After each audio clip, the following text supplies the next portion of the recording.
Hello, welcome to Beginner Basics Front Post Stitches. It's important to learn how to do front post stitches because it might be called for in a pattern to work the brim of a hat, or maybe incorporate into the stitch pattern as you're working along to make a blanket or even gloves or a garment. You know, in all actuality, it can be used all the time. So it's important to know what exactly is that front post that we're talking about. Well, the post of a stitch, when I pull this over here, after you complete a stitch, I've been talking along in the other videos that you have this nice V at the top of the stitch that we're going to work into later on. But what about kind of like this stem that comes down here that we've created with all those yarn overs and pull throughs? That is the actual post that I'm talking about. So instead of working your hook around these stitches, the V's, we're going to work around the post of this stitch, and I'm going to show you how to do that. Right here, I've went ahead and I've chained 13 stitches. I have marked my the first stitch that I've completed, which means I'm not going to count my turning chain. I've done several double crochets. I'm going to finish that up right here. If you need a refresher on how to do double crochets, please go check out the Beginner Basics double crochet video right here on this channel. And there's one, and here's the second one. Now that I'm at the end of my very first row, you can say, well, Marley, you didn't do any post stitches. You're right. When you do post stitches, you want to begin with the basic stitch for whatever your foundation row or your setup row is going to be. So we would count this as our double crochet setup row. And now we're going to get ready to do our post stitches. I'm going to go ahead and I'm going to chain 3. Then I'm going to turn. My chain 3 is not going to count as a stitch, so I'm going to go ahead. This very first one, because I want my edge stitches to be actual stitches, I'm going to complete it just like I normally would a double crochet. I'm going to grab a marker.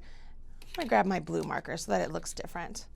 I'm going to put it just at the top of that double crochet stitch. You'll see that I'm putting the marker through the two V's or the two legs of that stitch.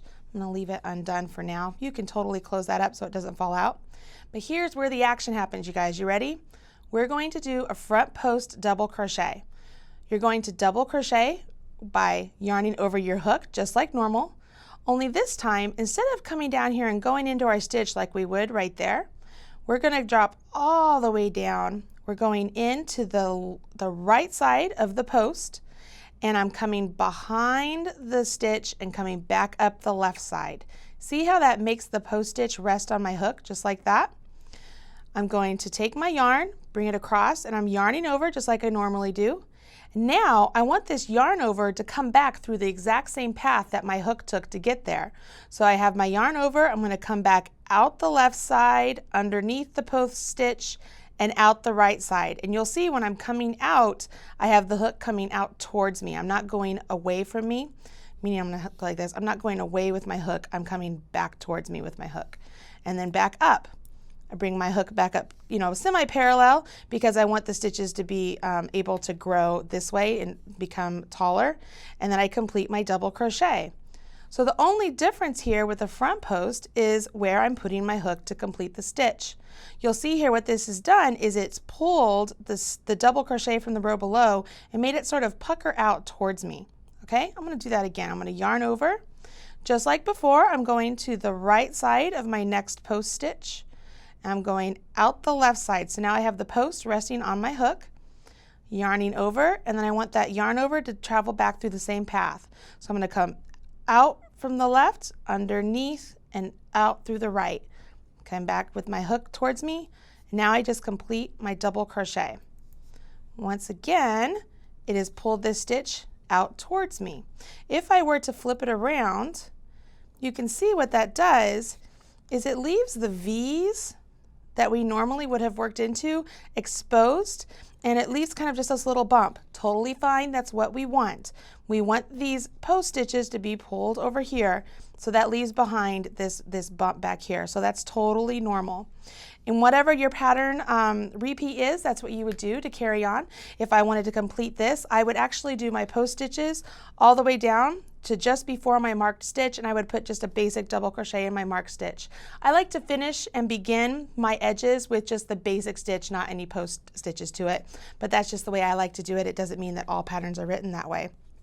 I'm going to set this aside, and I'm going to bring in the Palmer Slouchy, and I want to show you how post stitches actually can be used. If you see in this pattern stitch here, it's a pattern stitch that incorporates shells with post stitches, and I get this nice kind of raised stitch along the body of the hat, and those are created by doing front post stitches. So I get a nice texture coupled with this merino and silk yarn, so it gives it a little bit more depth, which is perfect. I incorporate that also down here into the brim, so I've pulled out stitches to give it a look of ribbing, and it's all done just with post stitches. So now that you know how to do post stitches, I want you to go out there, get yourself a pattern, maybe one of these hat patterns or maybe a blanket pattern that uses post stitches. Word to the wise, it does eat up a lot of yarn, so make sure you have a good quantity of yarn before you tackle any sort of a pattern like this. Hope you guys enjoyed how to do front post stitches. Join me back here on the video for the video to do back post stitches.